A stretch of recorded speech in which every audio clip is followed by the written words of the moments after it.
Alright mateys, it's almost time to hit the water in the Wizard's yacht number 2. I guess we call it cruiser. It's almost ready, guys. It's really close. Let's take a look at what we've done.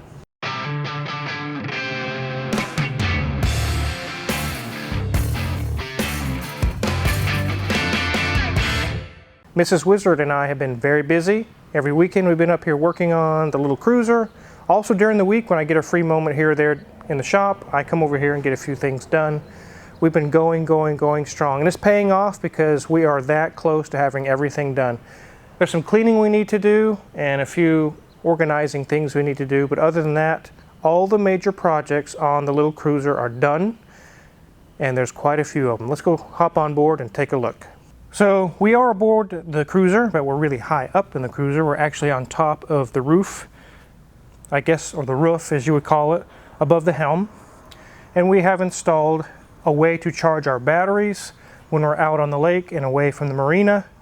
And that is 2 100-watt solar panels. I need to clean up the wiring a little bit, but I got some wiring ran. I relocated a horn. You can see it way up front. A little white horn. And I've got a new anchor light on order. That one doesn't work. These guys are done. They are actually charging the 8D battery that I have down there. They're already working and just sitting here from ambient light, they're actually charging. That's amazing. So this part is done. This was a big project. I was worried I wouldn't get this done in time, but I did, and I'm really glad. We'll be able to run the radio, some lights, charge our phones without worrying about draining the battery so fast. These two 200-watt solar panels, 200 watts combined that is, will be able to take up the slack and keep the battery at optimum level. And we can have fun and not worry about that. The next thing I just recently installed is the Hawkeye depth finder. It is happy. Right now it's not going to show any depth because we're not in the water. But it does occasionally will show some depth here or there. But when we get in the water is really where it will show the depth. It needs to be in water for it to work.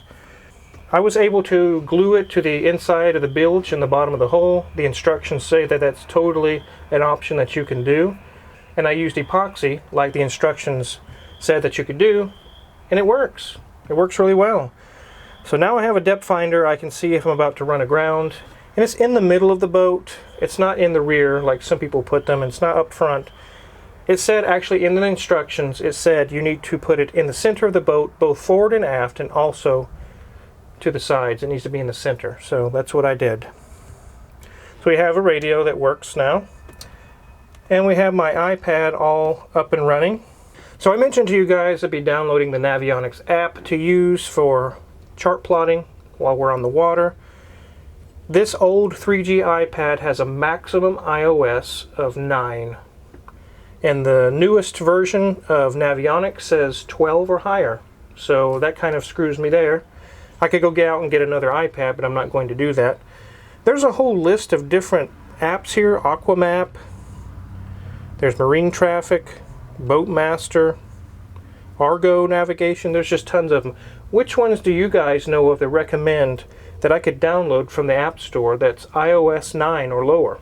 Or at least would work with iOS 9? You guys can let me know in the comments. You guys may actually be using an app or software that works on this older generation iPad. That would really save me some time. I'd appreciate it. But that's up and going. The radio's up and going. All the gauges are working. Got my horn working. Thanks. All the lights are working. The bilge pumps, the blower for the bilge blower, everything's working. So we're pretty much done at the helm. I do have a place to put my phone. I don't know that the speedometer works anymore, but we're just going to use the GPS app while my phone is sitting here, and it'll show my speed. So I'm not going to mess with that too much. Just going to use that. It's really more accurate anyways. So the next thing I've done is got the radio sorted out. You guys seen in the first video when we first got this little cruiser that the previous owner had just kind of cobbled together speakers that were, I don't know, they have speakers from the 1980s or something. We got 2 Sony speakers in the forward portion of the boat up there in the V berth. And we have 2 speakers up above at the helm. and it plays music really well. It's really nice and loud.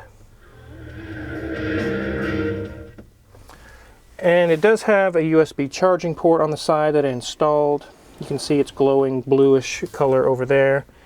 It just opens up and there's ports. You can also charge right here. There's a port there. This radio really wasn't powerful enough to run 4 Marine high power speakers.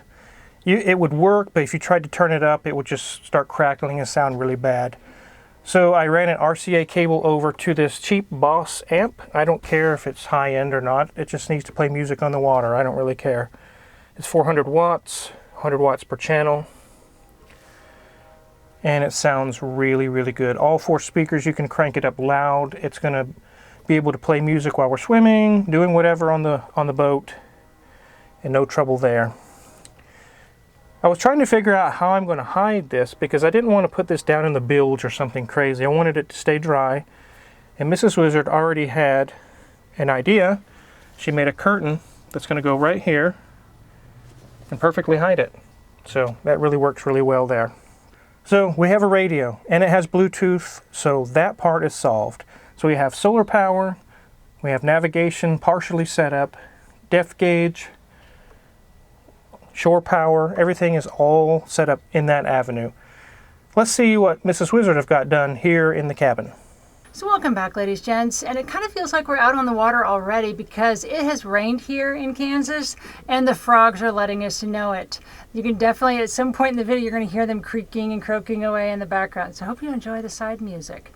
I've been busy working on a few little projects here, some things I've finally been able to wrap up, now that the back is feeling better for sure.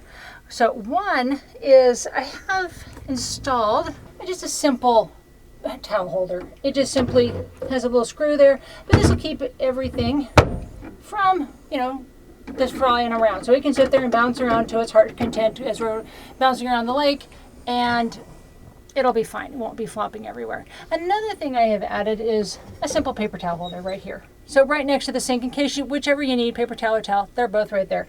And I'm figuring that whoever gets to sleep here at night, if they need to, they can put this here. And if this doesn't work, since we've not tested this can also, it just slips and just slides on there. So easy enough if it doesn't work out. I have a couple of little baskets up here. Got the shelf finally all wrapped up. Got a couple little baskets we can just hold little things in that can bounce, and not have to worry about them flying every which way. I hope to get some silicone pads to kind of put underneath them so they don't go sliding too much. Finish the shelf. And this is pretty well anchored in here, except I do have some little eyes, one here, and then there's one behind the coffee maker.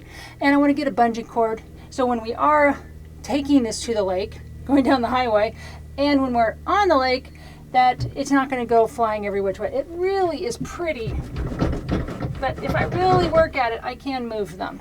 Definitely the coffee maker, but the cord on the coffee maker is really short, so it should be okay. Sanded down our butcher block cover here so it looks a little bit fresher. So that got wrapped up.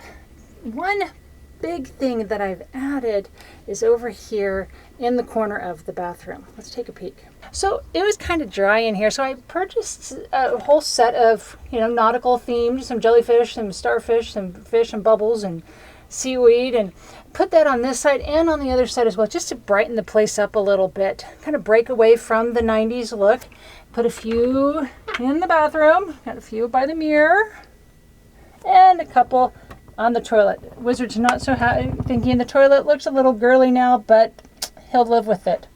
Did get a trash can with a nice flip top on it, so even if this does fall over, it doesn't spill the contents. So we'll see how that works in there. We're not fully sure of where the placement is for it, but right now we'll put it in here. The floor on here was really gross. It was kind of ugly, and I don't know what color exactly it was. There's oranges and browns in it.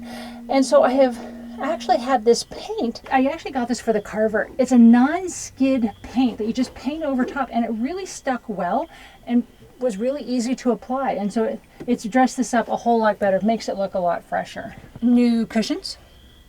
Well, new cushion covers. So we've got these with navy. And if you look back here, you'll see that I have the sheets now on the bed. And I know a lot of you guys suggested that I use an electric knife when I cut these. Well, I would have. And I knew that was an option, but I didn't own one. I was going to go buy an electric knife just for something this simple. And now with this, both of them on there, the sheet holds them together. Easy peasy to get down below to any of the storage there. And we are being safe. This boat actually didn't have anything on it to detect smoke or carbon monoxide. And that carbon monoxide is really kind of scary with the engines, you know, so close to where we sleep. And so the biggest thing that we had installed, that actually Wizard just did, was he installed a new carbon monoxide and a smoke detector. So we put it over here above the kitchenette area, because if we thought about maybe the dining area, but you're pretty close to it and you might actually bump into it with your head. Here, pretty safe, and that will definitely alert us. I will not push the test button like the Wizard did with the horn, because I want to protect your ears out there. Now, let's go see. Wizard's got one more thing to show us. So with the batteries I showed you guys in the previous video, we have an 8D and a 4D all on one side of the boat. One for starting, which is the 4D, and one for the house battery, which is an 8D. That's a lot of weight on one side. I do have an auxiliary tank. Actually, it's going to be the main tank right beside me here. Underneath this box is a 30-gallon. It's made by Moeller, whatever that marine brand that makes tanks. It's got its own venting, its own fuel sender, fuel level sender, and all the things built into it. But it was going to be kind of an ugly situation here with just a tank sitting there, so I built a box that when we come out of the water, we don't have such a steep step down. We can just step on top of this. I built a frame underneath this. It's very sturdy. The main tank that was on this boat was a 70-gallon large aluminum tank that sat in the center, down in the bottom in the bilge. These old bay liners are known to have those pinholes in the bottom, and it leaks the fuel all into the bilge. The original owner, or the guy I bought this from, I don't know if he was the original owner, wasn't sure about the tank. And I can say that he wasn't sure about it because he didn't want to admit that it had a hole in it, probably.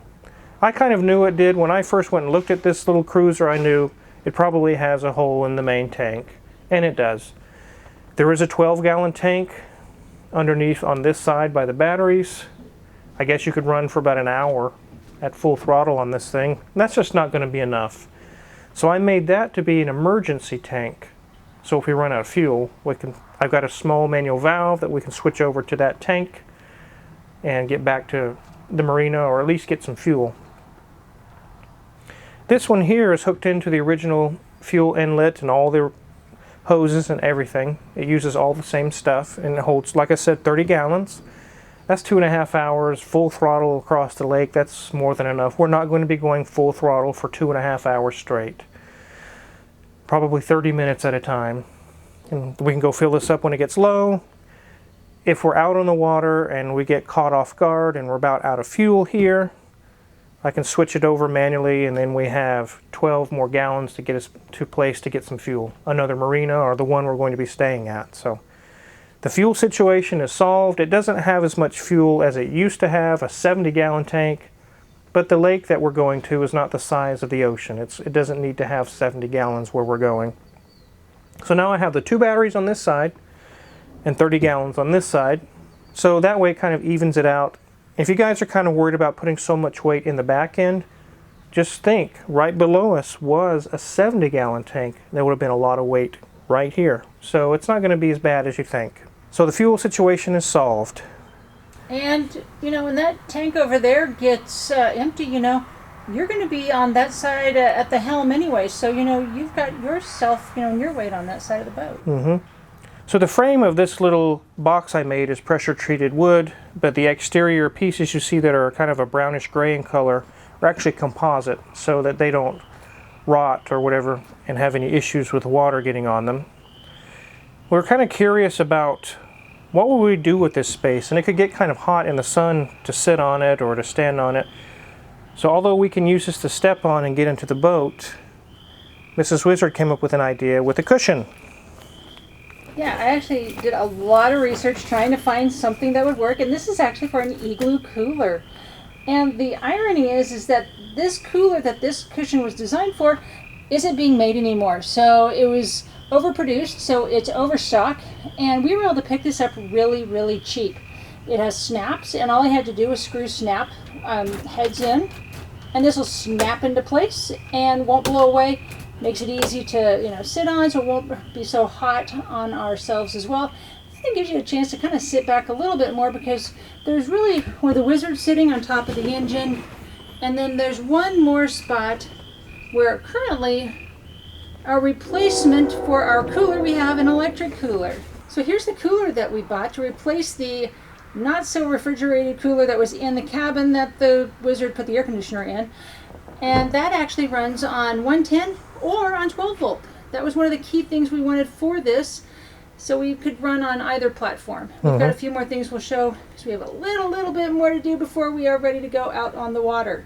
But we definitely didn't want to lose any seating, because we only had where the cooler's at, where the Wizard is, and now we have added even more over on this other side. So we've done pretty good.